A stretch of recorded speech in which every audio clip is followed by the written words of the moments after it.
Nah, sekarang kita langsung masuk ke pembahasan teori lebih dalam lagi. Nah, untuk asisten yang bertugas hari ini adalah Kak Evita. Silakan Kak Evita. Oke Kak Lita, terima kasih Kak. Ini sebelumnya share screen saya sudah terlihat belum ya? Sudah. Sudah Kak. Oke, sebelumnya perkenalkan nama saya Evita Bella Ayu Kristina, perwakilan dari Laboratorium Fisika Dasar yang akan menjelaskan modul 4 yaitu arus bolak-balik. Nah, ini teman-teman praktikan ada yang bisa berpendapat apa itu arus bolak-balik atau alternating current ini? Yang bisa silahkan raise hand ya.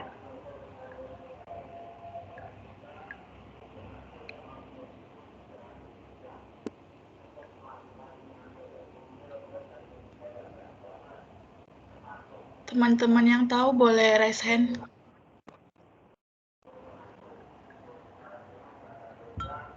Iya, kepada Fariski dipersilahkan. Izin menjawab Kak. Sebelumnya perkenalkan, nama saya Fariski Cordius dengan NIM 2020-11266. Izin menjawab Kak. Arus bolak-balik atau alternating current merupakan arus dan tegangan listrik yang besarnya berubah terhadap waktu dan mengalir dalam dua arah. Terima kasih Kak. Oke, terima kasih atas jawabannya. Benar ya, jadi arus bolak-balik ini adalah arus yang memiliki polaritas berubah-ubah terhadap waktunya. Nah, di arus bolak-balik ini ada arus dan tegangan. Nah, di modul-modul sebelumnya kan ada juga nih pengertian dari arus dan tegangan. Ada yang masih ingat bagaimana penjelasan dari arus dan tegangan ini? Silahkan raise hand.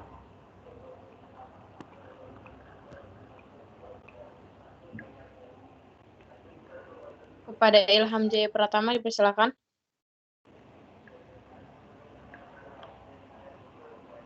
Baik Kak, perkenalkan nama saya Ilham Jaya Pratama dengan NIM 2020-11280 Kak. Arus yaitu jumlah muatan listrik yang mengalir melalui suatu penghantar tiap satuan waktu. Sedangkan tegangan yaitu jumlah muatan pada dua titik dalam suatu rangkaian listrik yang tertutup. Terima kasih Kak. Oke, jadi untuk arus ini dia adalah jumlah muatan listrik yang mengalir melalui satu penghantar atau konduktor melalui tiap satuan waktu. Nah, jadi dia persamaannya adalah I sama dengan Q. Di sini Q di sini adalah muatan dan T ini adalah waktu. Nah, sedangkan tegangan adalah jumlah energi atau usaha yang diperlukan untuk memindahkan suatu muatan dari potensial yang lebih tinggi ke potensial lebih rendah. Jadi tegangan di sini adalah persamaannya V sama dengan W per Q. Nah, di sini kita ada grafik dari arus bolak-balik. Nah, arus bolak-balik ini dia bentuk gelombangnya dia sinusoidal. Karena dia ini kan polaritasnya berubah-ubah. Dia polaritasnya ini bisa muatan dari positif ke negatif maupun negatif ke positif. Sehingga si arus bolak-balik ini dia memiliki gelombang yang sinusoidal. Oke, kita lanjut ke tujuan praktikum. Nah, untuk tujuan praktikum ada yang bisa menjelaskan apa saja tujuan di praktikum arus bolak-balik? Ya, silakan kepada Muhammad Sohibul Deksana.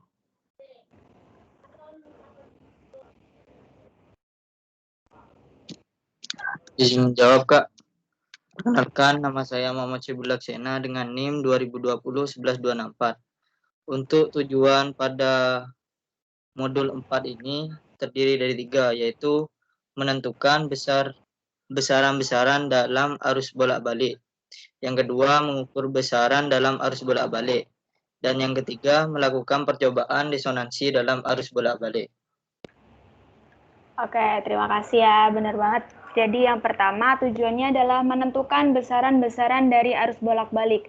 Nah, ada yang tahu nggak besaran-besaran apa aja nih yang ada di arus bolak-balik?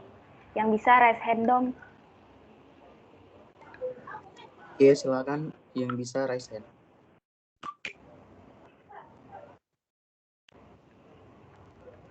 Nggak ada yang raise hand.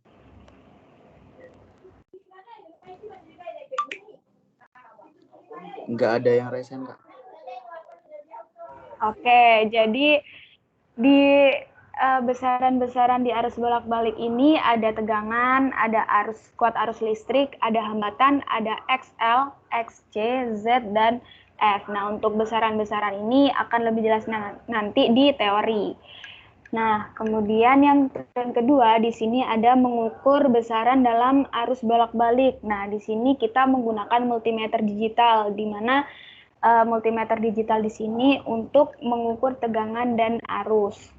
Kemudian tujuan yang ketiga di sini melakukan percobaan resonansi dalam arus bolak-balik.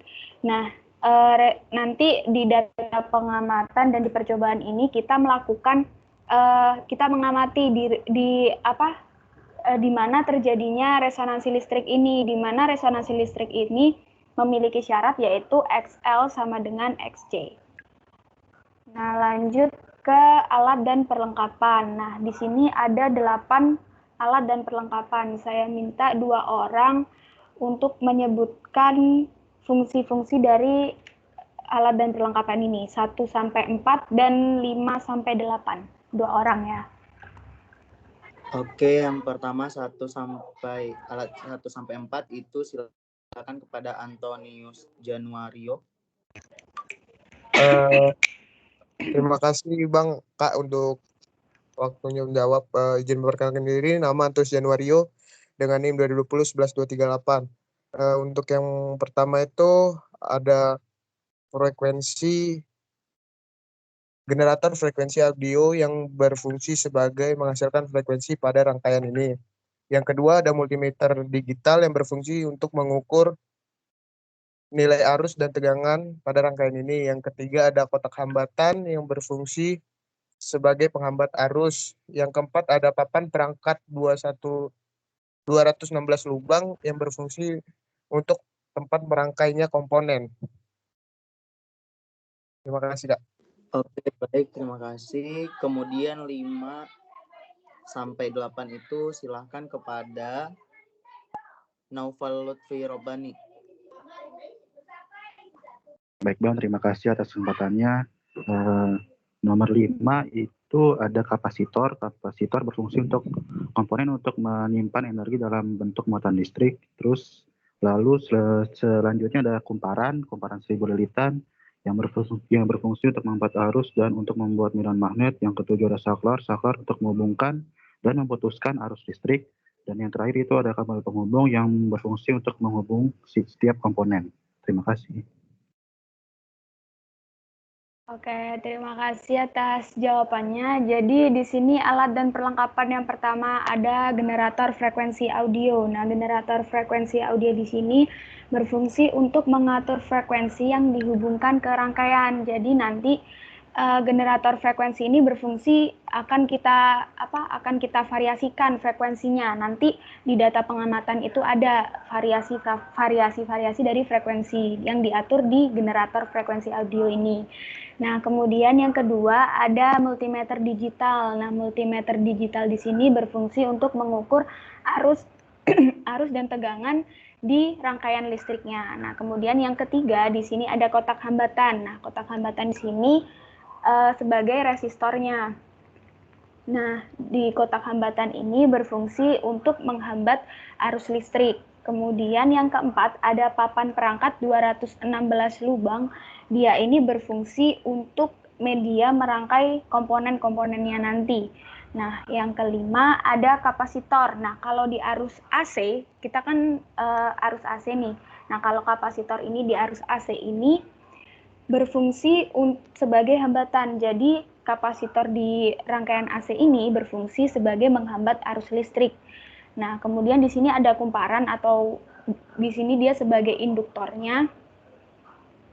Nah, kumparan ini sama seperti kapasitor. Kalau di arus AC, si kumparan ini atau induktor ini berfungsi untuk menghambat arus listrik. Nah, yang ketujuh di sini ada saklar.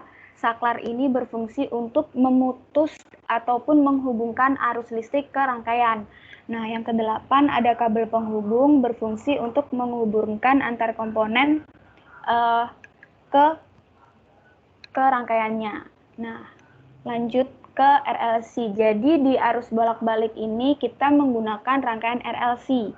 Nah, untuk R di sini ada resistor. Nah, di sini ada resistor, resistif, dan resistansi. Ada yang bisa berpendapat apa itu resistor, resistif, dan resistansi? Silahkan raise hand. Iya, silakan kepada Rumania Adelia. Baik, terima kasih Bang. Izin memperkenalkan diri, nama saya Rumania Adelia dengan NIM 2020-11239. Untuk pengertian dari resistor, yaitu adalah sebuah komponen listrik yang berfungsi untuk menghambat arus listrik. Untuk resistif adalah suatu sifat suatu komponen untuk menghambat arus listrik, dan resistansi. Sedangkan untuk resistansi adalah kemampuan suatu komponen untuk menghambat arus listrik. Terima kasih. Oke, terima kasih atas jawabannya. Udah benar banget ya. Jadi resistor di sini adalah komponen listrik yang berfungsi untuk menghambat arus listrik. Nah, sedangkan resistif ini adalah sifat dari resistornya. Jadi resistif di sini adalah sifat suatu komponen yang dapat menghambat arus listrik. Nah, kemudian untuk resistansi di sini adalah kemampuan suatu komponen atau kemampuan dari resistor ini untuk menghambat arus listrik.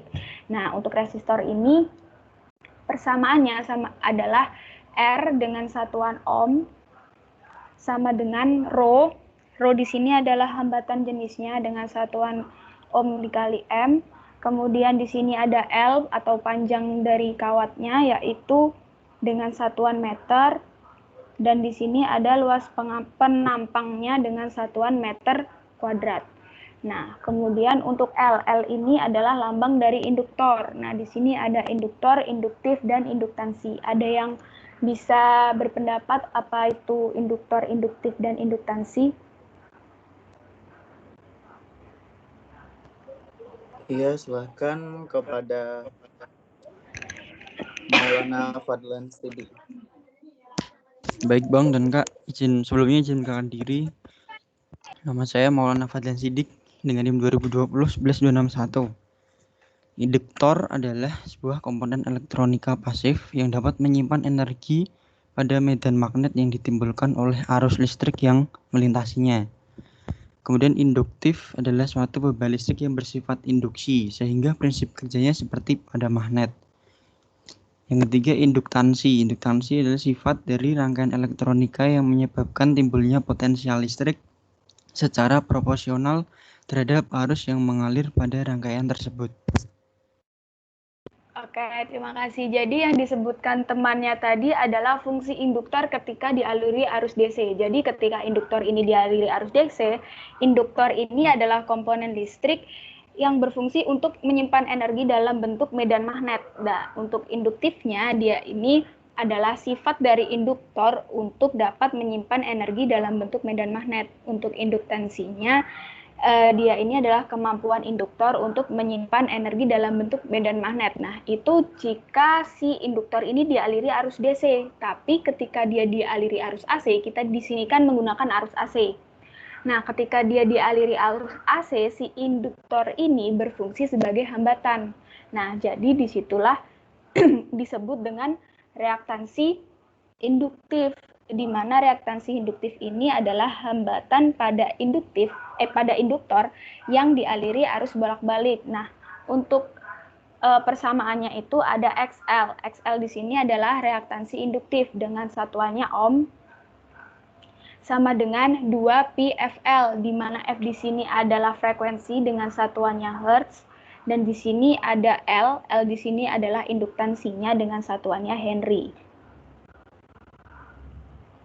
Nah, kemudian untuk C ini adalah lambang dari kapasitor. Nah, di sini ada kapasitor, kapasitif, dan kapasitansi. Ada yang bisa berpendapat apa itu kapasitor, kapasitif, dan kapasitansi?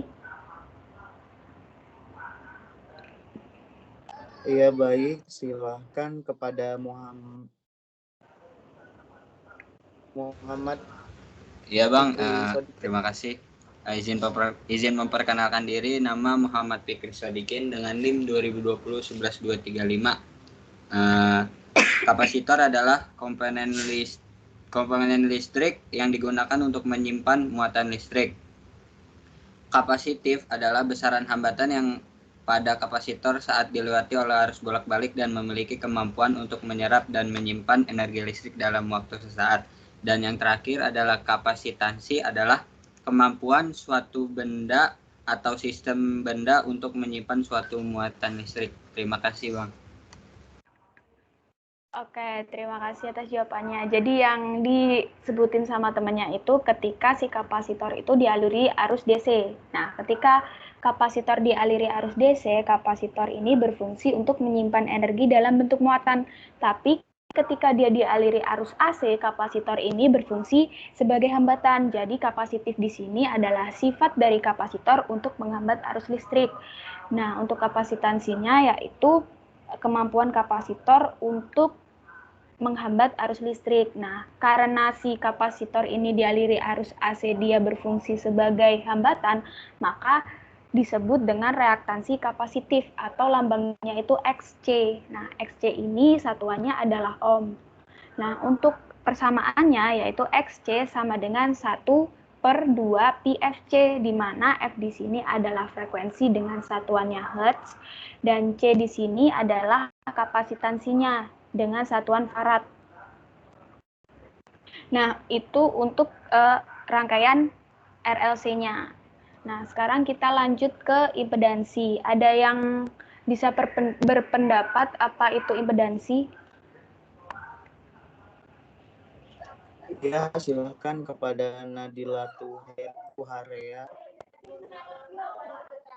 Assalamualaikum warahmatullahi wabarakatuh. Perkenalkan, nama saya Nadila Tuharea, NIM 2020-11-254. Izin menjawab, Kak. Impedansi adalah ukuran resistansi pada sumber arus bolak-balik AC. Untuk simbolnya itu Z, satuannya ohm, dan persamaannya Z sama dengan akar R pangkat 2 tambah XL pangkat 2. Terima kasih, Kak. Oke, jawabannya bagus banget ya, udah dijawab nih sama temennya. Jadi impedansi di sini adalah kemampuan untuk menghambat arus listrik pada arus AC. Jadi di arus AC ini kemampuan untuk menghambat arus listrik ini biasa disebut dengan impedansi, dengan persamaannya Z sama dengan akar dari R kuadrat ditambah XL dikurang XC dikuadratkan. Nah, rangkaian itu kan bisa dirangkai secara seri dan paralel. Nah, maka dari itu di sini ada impedansi seri dan impedansi paralel. Nah, impedansi seri ini adalah total hambatan pada arus AC yang dipasang secara seri. Nah, kalau untuk impedansi paralel di sini adalah total hambatan pada arus AC yang dipasang secara paralel. Oke, kita lanjut ke resonansi listrik. Ada yang tahu apa itu resonansi listrik? Silakan Resen. Iya, silakan kepada Fram Ariel Amanurung. Izin menjawab, Kak. Perkenalkan, nama saya Fram Ariel Amanurung, dari 2020-11-248. Resonansi listrik adalah suatu keadaan di mana nilai dari reaktansi kapasitif atau SC sama dengan reaktansi induktif pada rangkaian RLC yang dialiri oleh arus bolak-balik.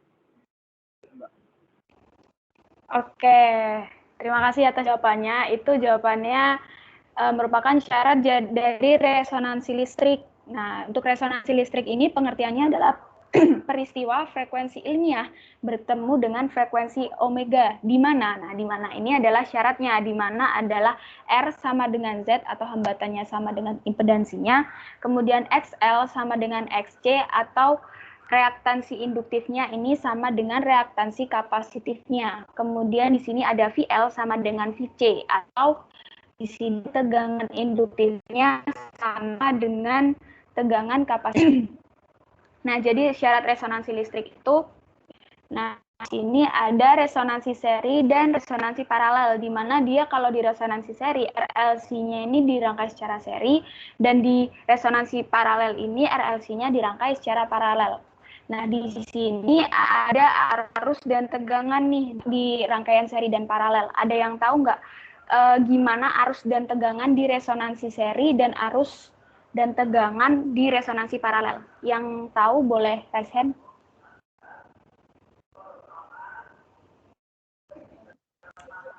Iya, silakan kepada Naufal Lutfi Robbani. Baik Bang, terima kasih atas kesempatannya. Perkenalkan saya Noval Robbani dengan NIM 2020-11-256. Pada rangkaian seri, nilai tegangan dibagi ke setiap komponen sehingga nilainya menjadi kecil atau minimum. Sedangkan untuk besar kuat arus yang mengalir ke setiap komponen itu sama besar sehingga nilainya menjadi maksimum. Lalu pada rangkaian paralel itu besar kuat arusnya mengalir ke setiap komponen akan terbagi-bagi sehingga nilainya menjadi kecil atau minimum. Sedangkan tegangannya sama besar pada tiap komponen sehingga nilainya menjadi maksimum. Terima kasih. Baik, terima kasih kepada Noval. Izin mengingatkan kepada semuanya, kalau ada yang ingin bertanya atau mempunyai pertanyaan, silahkan dibuat di room chat-nya masing-masing. Oke, kalau ada yang mau bertanya, silahkan masukkan di room chat-nya. Terima kasih. Lanjut Kak Bella. Oke, terima kasih buat teman-teman yang sudah menjawab. Jadi benar ya, untuk di resonansi seri ini karena dia dirangkai secara seri kan di rangkaian seri ini dia arusnya sama nih, sama semua di R, L maupun di C. Jadi di resonansi seri ini syaratnya adalah kuat arusnya ini maksimum dan tegangannya ini minimum. Jadi ketika dia harus sama menggunakan minimum kayak resonansi. Bersama dan akar dari R tambah SL dikurang XC relasi beda atau dibagi ya di RL maupun C-nya, makanya di sini arusnya syarat dari resonansi paralel ini arusnya minimum dan tegangannya maksimum. Nah, untuk resonansi paralel ini dia persamaannya Z sama dengan 1 per akar dari 1 per R kuadrat ditambah 1 per XC dikurang L kuadrat. Nah, itu resonansi listrik. Nah, di sini kita kan menggunakan resonansi seri. Nah, tadi kan di tujuan nomor ini kita menentukan resonansi listrik pada rangkaian karena di sini kita menggunakan resonansi listrik. Jadi di sini perlu diingat bahwa syarat terjadinya resonansi seri itu kita menggunakan kuat arus maksimum dan tegangannya minimum. Nah, kita lanjut ke fasa tegangan dan arus. Nah, ada yang bisa berpendapat nggak apa ini, bagaimana ini in-phase, lagging, yang bisa boleh raise hand?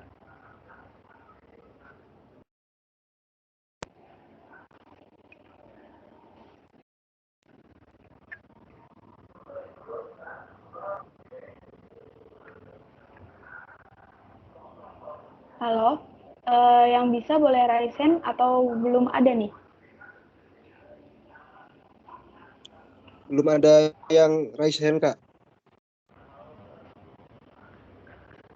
Oke, jadi saya jelaskan aja ya. Jadi di sini ada fasa tegangan dan arus. Nah, di sini yang pertama ada in-phase. In-phase di sini adalah keadaan ketika si tegangan dan arusnya ini sefasa atau dia tidak dia ini memiliki nilai yang sama di waktu tertentu. Nah, jadi kita di sini kan ada T. Nah, seumpamanya kita beri di sini titik 0. Nah, di waktu 0 detik ini, dia si tegangan dan arus ini sama-sama belum memiliki nilai. Nah, tapi ketika dia di 2 detik, semuanya kita kasih di sini 2 detik. Nah, si arus dan tegangan ini sama-sama memiliki nilai. Jadi, bisa dikatakan bahwa arus dan tegangan ini sefasa. Jadi dia berangkatnya ini bareng-bareng dan memiliki nilainya ini sama. Nah, untuk persamaannya itu ada Z sama dengan R. Nah, kemudian untuk lagging. Nah, di sini ada arus dan tegangan. Nah, kalau kita lihat di sini, si tegangan ini ketika di waktu 0 detik, dia ini sudah berangkat duluan nih. Kan kita lihat nih di voltage-nya ini kan udah ada di titik 0-nya. Nah, berarti di sini kita bisa katakan bahwa tegangan ini mendahului dari arusnya. Sedangkan di arus ini ketika di waktu 2 detik, si arus ini baru muncul. Sedangkan tegangannya ini dia sudah ada nilainya nih. Nah, itu dikatakan bahwa XL lebih besar daripada XC, atau reaktansi induktifnya ini lebih besar dari reaktansi kapasitifnya. Berarti di lagging ini dia bersifat induktif. Nah, kemudian untuk leading. Nah, untuk leading di sini adalah kalau kita lihat di sini arusnya ini ketika dia 0 detik, dia udah ada nilainya di sini. Nah, berarti di leading ini si arus ini mendahului dari tegangannya, atau ini tegangan yang tertinggal karena di 0 detik ini tegangannya dia belum ada nilainya. Dan arusnya ini sudah ada nilainya, sehingga bisa dikatakan bahwa XL lebih kecil daripada XC, atau reaktansi induktifnya ini lebih kecil daripada reaktansi kapasitifnya. Berarti di leading ini dia bersifat kapasitif. Nah, itu untuk fasa tegangan dan arus di keadaan in phase, lagging, dan leading. Nah, kemudian di sini ada perbedaan AC dan DC. Ada yang bisa menyebutkan apa perbedaan arus dan frekuensi di AC dan DC? Arus dan frekuensi dulu aja ya.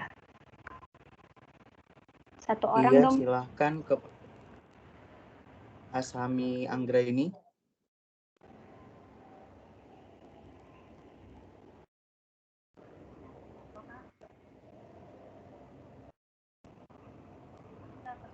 Asami Anggraini. Ada, tapi kecil sekali. Halo. Izin perkenalkan diri, nama saya Asami Anggraini dengan NIM 2020-11251. Untuk perbedaan ini, untuk perbedaan pada frekuensinya itu, pada arus bolak-balik frekuensinya itu adalah 50 Hz atau 60 Hz sedang. Lalu pada arus arah itu frekuensi arus arahnya adalah 0. Oke, terima kasih atas jawabannya. Jadi untuk arus di AC, di AC ini dia arusnya ini bolak-balik. Jadi dia tadi kan di arus AC itu memiliki polaritas. Jadi dia bisa dari sini ke sini maupun sini ke sini. Jadi dia muatannya ini bisa polaritasnya ini bisa negatif ke positif maupun positif ke negatif. Nah, untuk arus DC dia ini arusnya searah. Dia ini hanya mengalir dari positif ke kutub negatif. Nah, itu untuk perbedaan arus di AC dan DC. Kemudian frekuensi di AC ini ada 50 sampai 60 Hz, di mana yang artinya dalam waktu 1 detik si arus AC ini membentuk 50 sampai 60 gelombang. Nah, untuk di arus DC ini dia frekuensinya 0 karena dia polaritasnya tetap, makanya dia frekuensinya 0. Nah, kemudian untuk gelombang di arus AC dia ini bentuknya sinusoidal karena dia ini kan polaritasnya berubah-ubah, muatannya bisa positif ataupun negatif. Nah, kemudian untuk arus DC dia ini bentuk gelombangnya linier karena dia arusnya searah.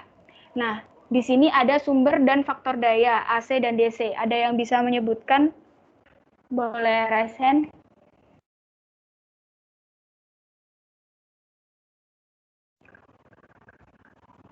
Iya, kepada Bidara Paraswati, dipersilakan.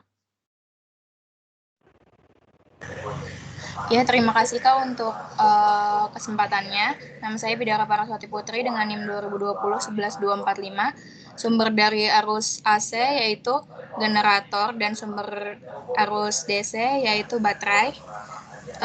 Faktor daya AC dari 0 sampai 1, antara 0 sampai 1, sedangkan faktor daya DC selalu 1. Terima kasih Kak.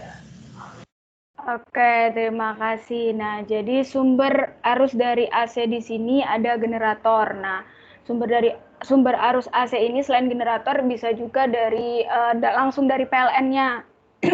Kemudian di sini ada sumber arus dari DC. Sumber arus DC ini ada baterai ataupun aki. Nah, untuk faktor daya dari AC ini adalah 0 sampai 1, sedangkan faktor daya untuk DC dia ini adalah 1. Nah, itu untuk perbedaan arus AC dan arus DC. Nah, ini ada gambar sebelum dirangkai. Nah, kemudian ini ada sesudah dirangkai. Jadi, di percobaan arus bolak-balik ini dirangkai secara seri. Nah, kemudian kita masuk ke data pengamatan.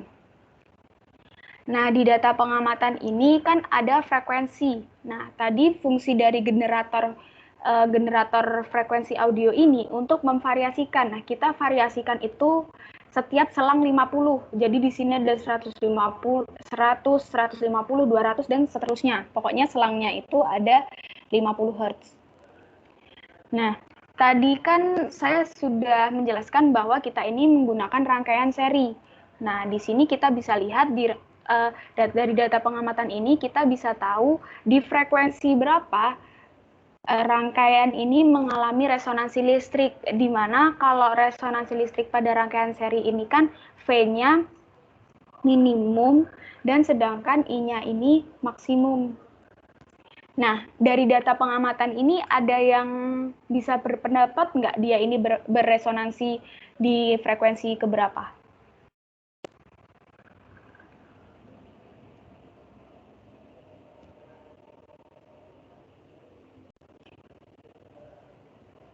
Ayo yang bisa.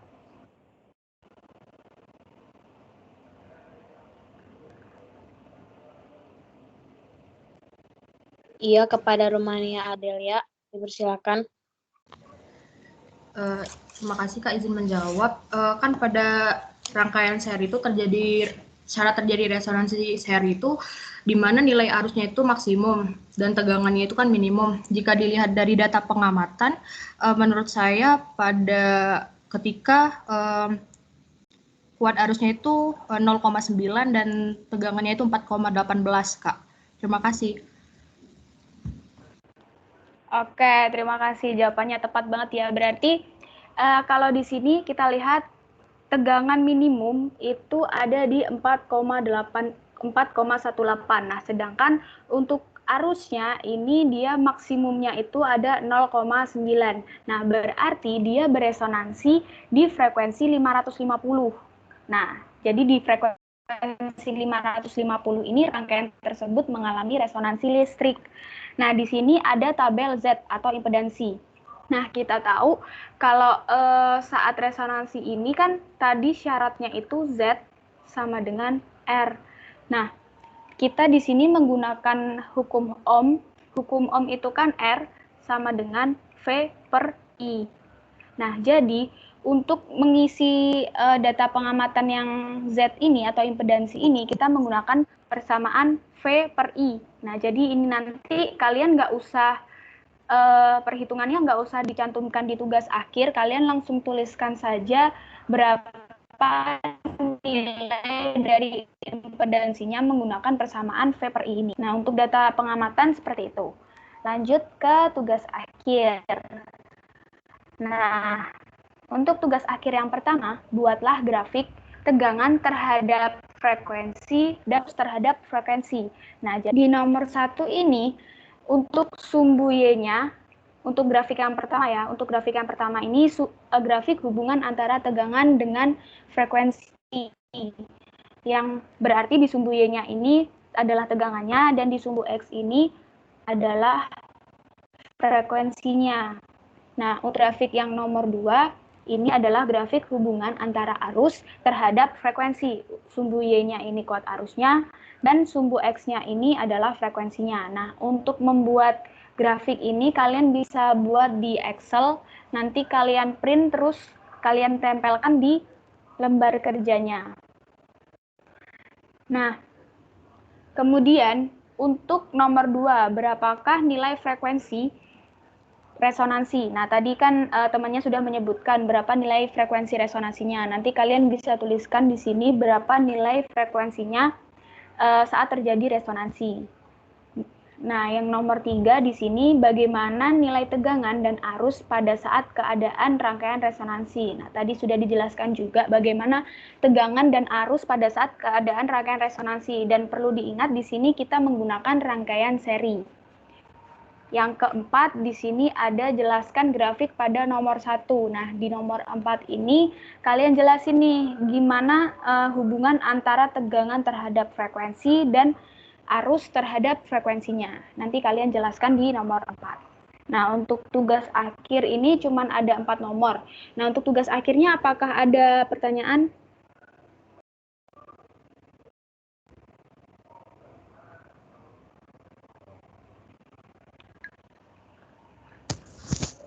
Kak, izin bertanya, Kak.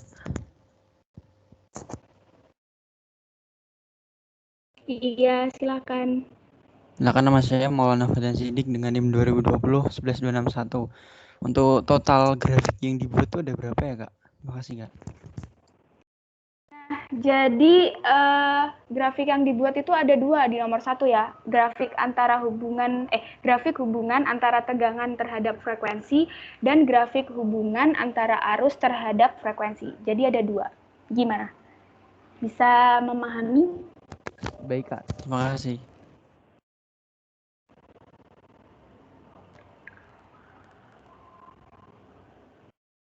Oke, ada lagi yang ingin ditanyakan tentang tugas akhirnya?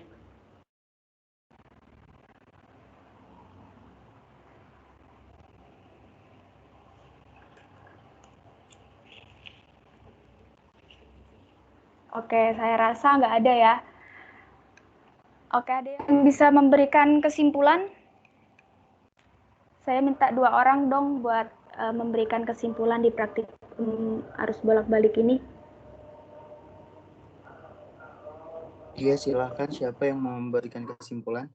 Oke, 1 udah ada, Mangaratua Simatupang, persilakan.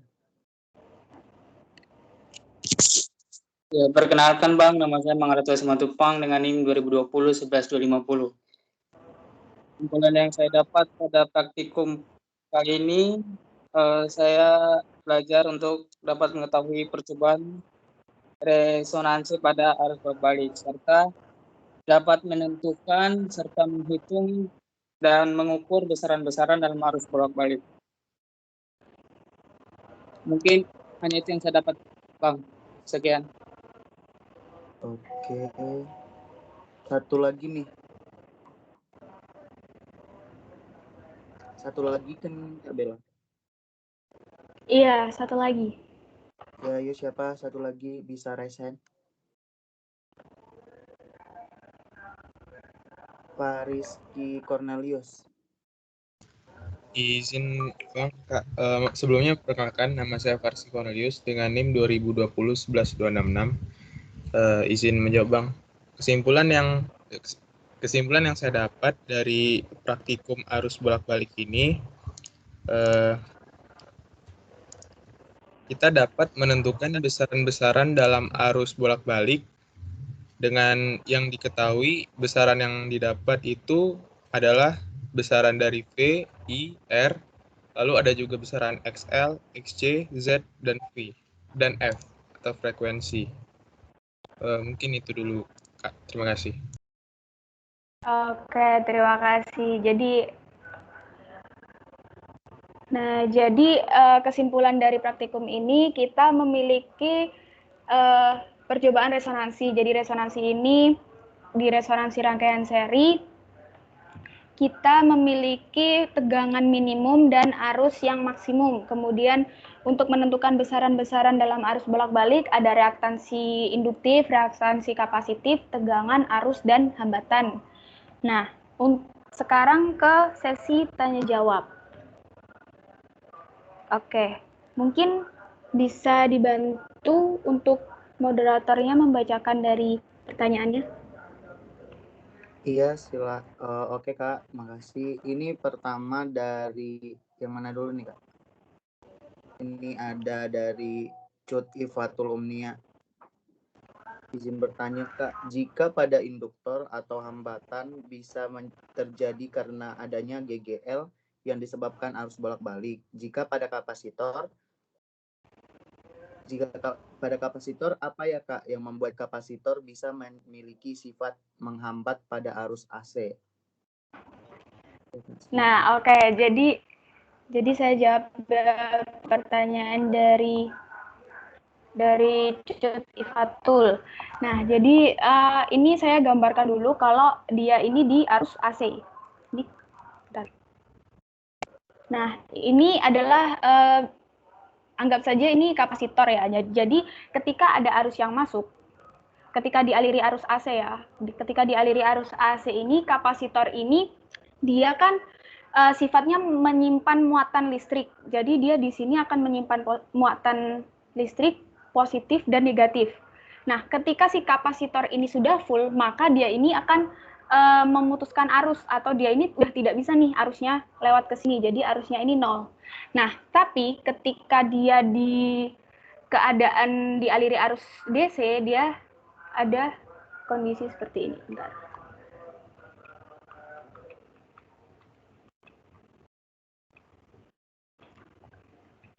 Nah, ini kita aliri arus DC. Nah, karena arus DC ini kan dia bentuknya katanya positif ke negatif ataupun negatif ke positif. Jadi, sebenarnya kita yang pertama ini mengaliri arus dari positif dulu ke negatif. Nah, jadi di si kapasitor ini dia mengumpulkan dulu, dia ini tetap menyimpan muatan, tapi nanti muatan ini ketika full, kalau di arus AC ini dia kalau full ini udah nggak menerima arus, nah kalau di arus DC ini si kapasitornya ini akan melepaskan lagi muatan ini. Nah, ketika dia melepaskan si muatan yang ada di dalam arus DC ini, dia kan di sini jadinya kosong. Nah, kemudian dia kan mengalir ke negatif. Nah, dia mengalir ke negatif, dia kan arus ini kebalik guys. Maksudnya di sini arus DC, di sini arus AC. Nah, ketika dia ini mengalir dari positif ke negatif, dia kan akan berbalik lagi nih dari negatif ke positif. Nah, maka ketika si arus ini masuk dari negatif ke positif, nah di kapasitor ini dia masuknya itu negatif-negatif dan positif-positif. Nah, ketika dia full, dia nanti akan melepas lagi nih, dan begitu seterusnya. Sampai, jadi dia sifatnya ini cuman menghambat, bukan menyimpan muatan listrik. Dia cuman kayak nyimpan sesaat doang di kapasitornya ini, gitu. Kalau di DC, dia ini ketika udah full, ya arusnya ini udah berhenti atau 0. Tapi kalau di AC, dia ini sifatnya cuman sementara doang. Ketika si kapasitornya udah full, dia lepaskan lagi, dia mengalir ke negatif, kemudian udah ke negatif, dia dari negatif ke positif, begitu terus. Jadi dia sifatnya kalau di AC itu menghambat arus listrik saja, bukan, dia tetap menyimpan, tapi dia dia nggak kayak di DC. Kalau di DC ini kan kalau udah menyimpan, ya udah dia berarti memutus arusnya gitu, I-nya sama dengan 0 gitu sih. Gimana untuk Cut? Iya Kak, mengerti. Oke, terima kasih.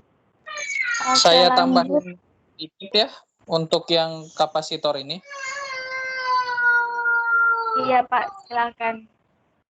Oke, tadi sudah betul kalau di DC ketika kapasitornya sudah penuh, dia tidak akan mengalirkan arus lagi atau hambatannya menjadi sangat besar, terkecuali nanti diberi tegangan yang sangat tinggi baru terjadi kebocoran, atau istilahnya si kapasitornya dol gitu. Nah, pada arus AC tadi kan dijelaskan sebagai penghambat arus. Nah, sebenarnya selain menghambat arus, dia mengisi. Nah, di arus AC ini kan terjadi pertukaran kutub. Jadi sisi positif terkadang jadi sisi negatif. Saat terjadi pertukaran kutub, maka muatan yang sudah terisi itu akan keluar. Jadi maksudnya keluar itu karena yang asalnya positif itu penuh dengan positif, tiba-tiba diganti positifnya ketemu dengan negatif. Otomatis ada arus yang keluar dari positif ke negatif. Nah, pada saat proses keluar ini, selain menghambat, dia sebenarnya sedang berusaha mempertahankan rasio daya. Atau dengan kata lain, penggunaan kapasitor pada rangkaian AC itu berfungsi untuk penstabil arus. Makanya kalau Anda lihat di di trapo-trapo itu pasti harus menggunakan kapasitor yang bagus, dikarenakan pada trapo atau pada gardu itu fluktuasi arus yang terjadi itu sangat besar. Jadi fungsinya tadi kenapa dia bisa menghambat, karena terjadi pertukaran kutub. Jadi muatan yang sudah dimasukkan harus dikeluarkan, yang sudah masuk harus dikeluarkan. Itulah proses keluar masuk muatan itu yang muncul menjadi hambatan pada kapasitor. Nah, tapi fungsinya tadi selain untuk menghambat, dia berfungsi untuk menstabilkan arus pada rangkaian AC. Oke, silakan dilanjutkan kembali. Oke, moderator bisa bantu untuk ke pertanyaan selanjutnya. Oke, baik. Selanjutnya pertanyaan dari Eliezer Nikel Budianto dengan NIM 2020-11234. Izin bertanya Kak dan Bang, apakah ada pengaruh terhadap rangkaian bila terdapat perbedaan nilai pada reaktansi induktif dan reaktansi kapasitif? Oke, terima kasih atas pertanyaannya.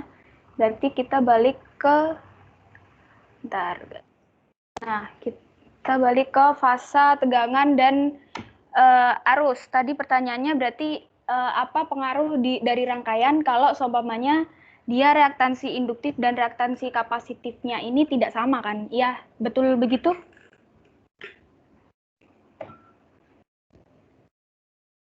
Halo? Betul gitu ya tadi pertanyaannya? Iya, Kak. Oke. Nah, jadi di sini kenapa ada lagging dan leading? Nah, kalau di InPES ini kan dia berarti XL-nya sama dengan XC. Nah, kalau di lagging ini nilai reaktansi induktifnya ini lebih besar daripada reaktansi kapasitifnya. Dia terjadi dalam kondisi lagging. Nah, kondisi lagging ini pengaruhnya apa sih di mana? Dia tegangannya ini akan tegangannya ini akan muncul nilainya duluan daripada. Nah, sedangkan kalau seumpamanya keadaan untuk ketika reaktansi induktif lebih kecil dari reaktansi kapasitifnya, nah dia ini si arusnya ini dia bakalan lebih duluan daripada tegangannya gitu. Jadi kalau dia reaktansi induktif dan reaktansi kapasitifnya, dia akan berada di kondisi lagging ataupun leading, tergantung antara reaktansi induktifnya yang lebih besar atau reaktansi kapasitifnya yang lebih besar, seperti itu. Gimana?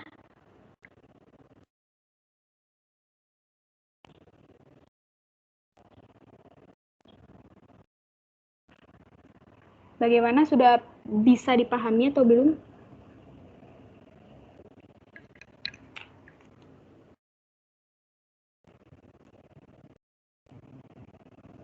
Mungkin cukup, Kak.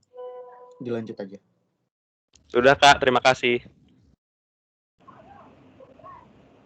Oke.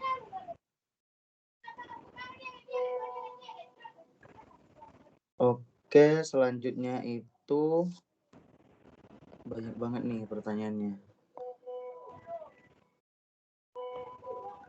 Pertanyaan dari Aritua Hutagalung.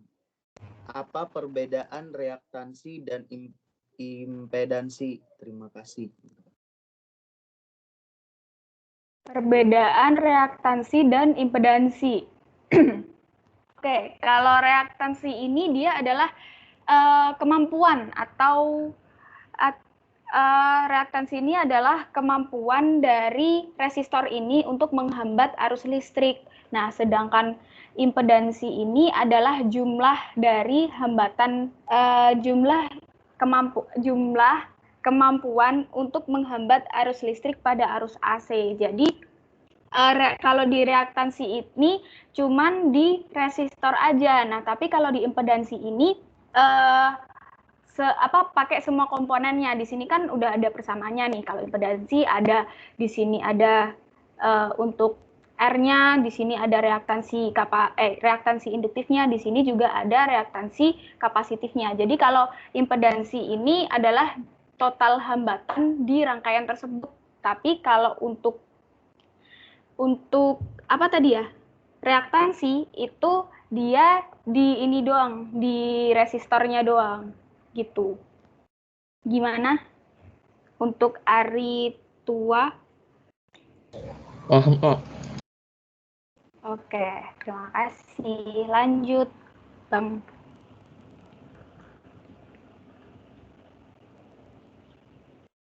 Oke, baik. Lanjut pertanyaan dari dan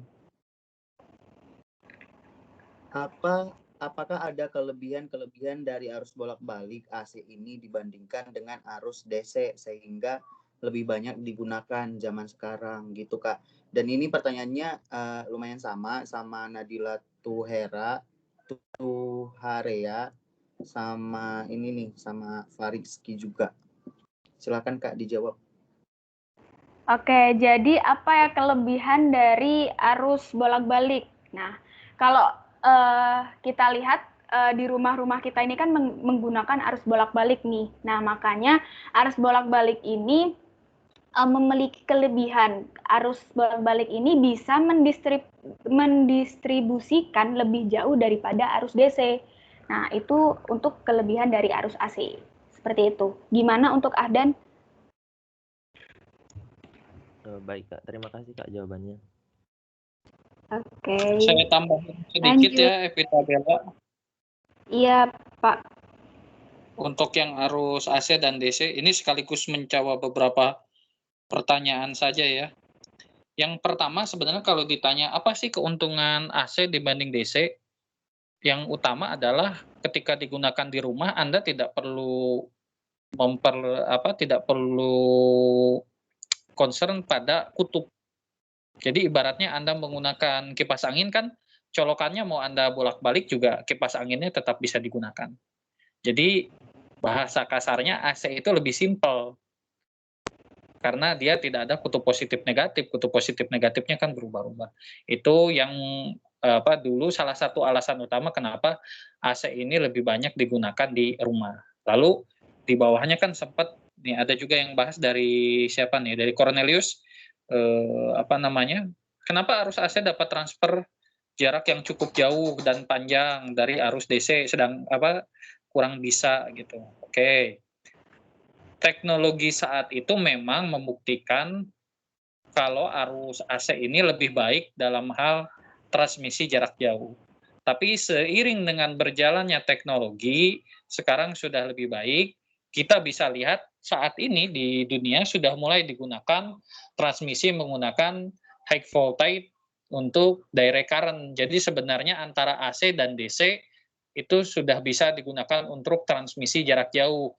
Hanya saja memang dengan komponen yang berbeda dan juga dengan sistem yang berbeda. Jadi ini sebenarnya untuk Anda pelajari nanti kalau ada yang mau ngambil ke transmisi. Di Indonesia memang belum ada HVDC, tapi kalau dilihat ininya sudah akan dikembangkan 5 tahun terakhir ini. HVDC juga sebenarnya bisa digunakan untuk transmisi jarak jauh dan juga dari segi cost bisa lebih murah untuk jarak-jarak tertentu. Jadi definisi murahnya itu bergantung pada jarak. Kalau jaraknya dekat, dalam satuan dekatnya itu ratus kilometer ya. Kalau tidak salah pernah ada studi di UGM, break even point-nya itu di angka 600 km. Jadi jika transmisinya di atas 600 km, itu lebih untung menggunakan HVDC. Tapi jika di bawah 500 km atau 600 km, itu lebih untung menggunakan transmisi AC. Seperti itu. Jadi sebenarnya AC-DC punya keunggulan masing-masing bergantung dengan kondisi yang dihadapi. Kalau di kepulauan-kepulauan di mana jalur transmisinya tidak terlalu jauh, tidak sampai ratusan kilometer, tentu lebih untung kita pakai yang AC saja. Tapi jika di negara-negara yang daratannya luas, misal transmisi interkoneksi di Eropa misal antar kontingen itu lebih untung pakai HVDC seperti itu. Terus ini saya lihat ada yang pertanyaannya terlewat, ini punya siapa nih di awal, si Terry Dodo. Pertanyaan impedansi ini lebih merugikan atau lebih menguntungkan? Kalau boleh tahu kasih contohnya. Oke, impedansi itu menguntungkan dan merugikan bergantung kita gunakan sebagai apa. Kalau impedansi ini hanya muncul, tidak kita manfaatkan, ya tentu saja merugikan karena impedansi ini memberikan hambatan lebih pada rangkaian. Jadi ada tambahan hambatan yang tentu ini akan jadi hilang daya. Tapi jika dimanfaatkan dengan baik, impedansi ini bisa jadi sangat bermanfaat. Untuk apa? Untuk bidang telekomunikasi. Jadi dengan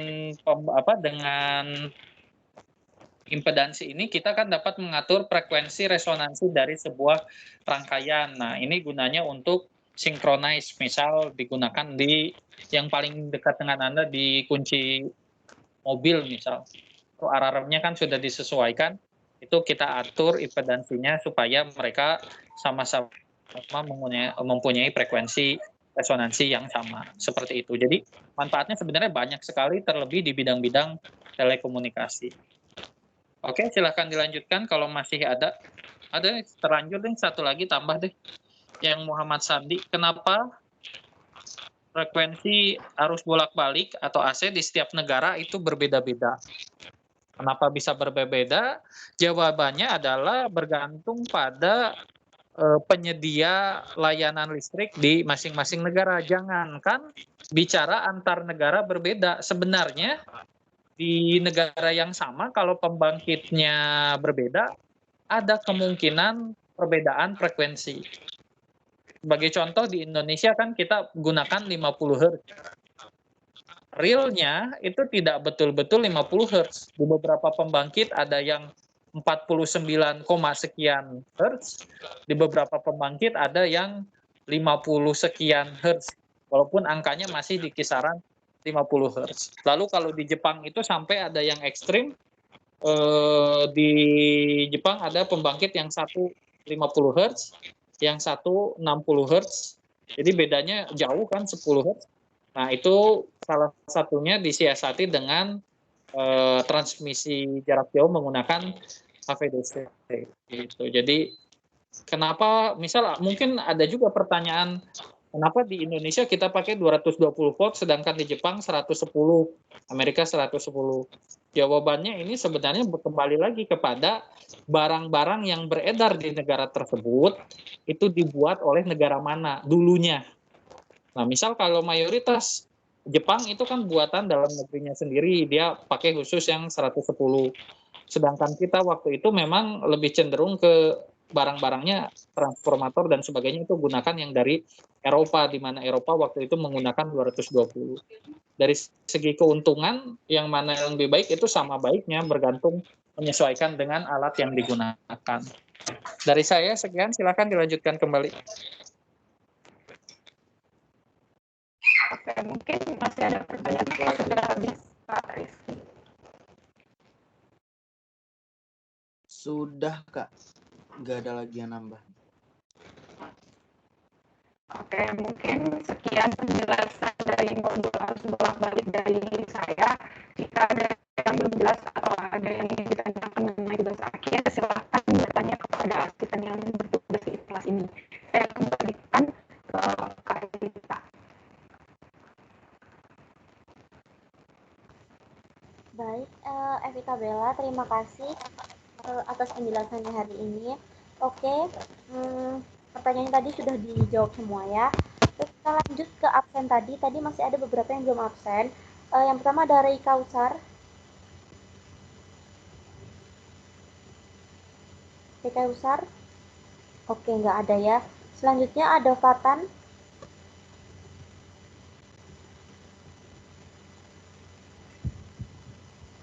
Oke, nggak ada juga ya.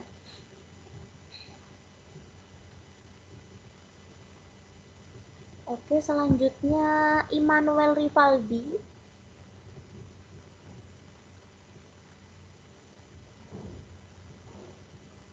Manuel ini kok menurun ini kelas G ini? Ayo. Belum ada ya? Oke, selanjutnya ada Aliyah ya. Hadir, Kak. Bisa on cam? Siap sebentar, Kak. Oke, ditunggu ya. Sudah, Kak.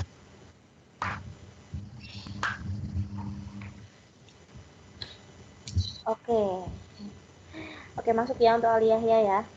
Selanjutnya, Ya, Kak. Terima kasih, Kak. selanjutnya Japarista tambah tua.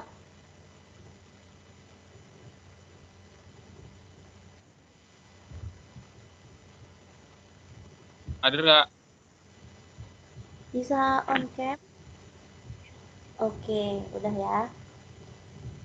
Oke, selanjutnya Raihan R. Rahman. Raihan. Oke, belum ada ya.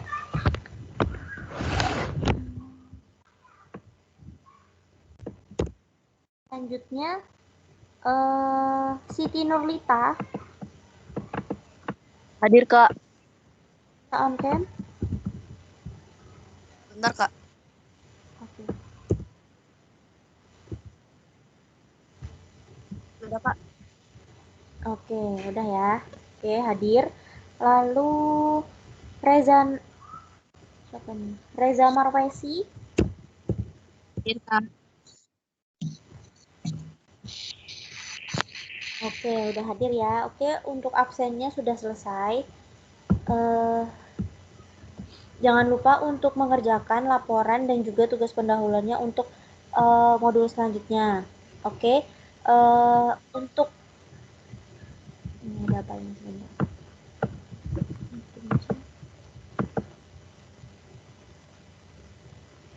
Miftahul Akmal hadir.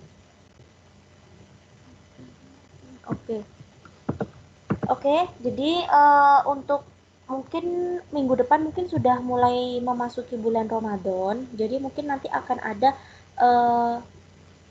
versi Ramadan, maksudnya jadi nanti praktikumnya mungkin kedepannya untuk video peragaan praktikumnya akan di share 1 hari sebelum praktikum. Jadi sebelum kalian praktikum, kalian harus sudah nonton video peragaannya dulu, seperti itu ya. Jadi begitu kalian masuk praktikum, itu langsung pembahasan PPT gitu. Nah, untuk pertanyaannya juga mungkin seperti ini lagi, jadi sudah mulai diketik di meeting chat pada saat asistennya menjelaskan untuk mempersingkat waktu gitu kan, karena kan kita nggak tahu mungkin jam-jam segini sudah banyak daerah-daerah yang yang sudah masuk ke jam ini buka puasa kayak gitu ya. Jadi nanti ditunggu aja untuk info selanjutnya. Oke, untuk minggu depan tetap ada praktikum. Oke, selamat sore untuk hari ini, sampai bertemu di minggu depan. Wassalamualaikum warahmatullahi wabarakatuh. Oke, sudah bisa live.